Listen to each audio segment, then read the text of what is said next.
Did you know that there is a saint that actually slayed a dragon? Isn't that crazy? That's stuff that you only hear about in fantasy stories, but it's true. Saint George lived in the late 200s, and he was born into a noble Christian family. And when he reached about the age of 20, he joined Diocletian's army.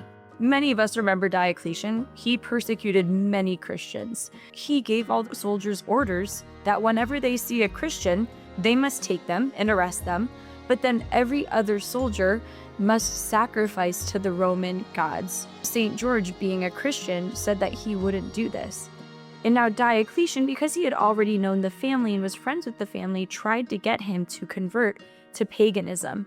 But St. George would refuse. And so Diocletian ended up sending him off to be tortured, where he then was decapitated and was one of the early martyrs. However, you might be thinking, so where's the dragon?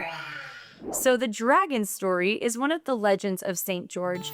Now, legend says that back during that time, there were alligators, sometimes known as dragons, that would have their nest by running water. And what they would do is they would send sheep out to distract the dragons so that they can get water. However, the sheep all of a sudden disappeared, so they decided to use a maiden instead of a sheep.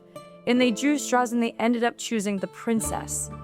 And so then the princess was the one who had to distract the dragon.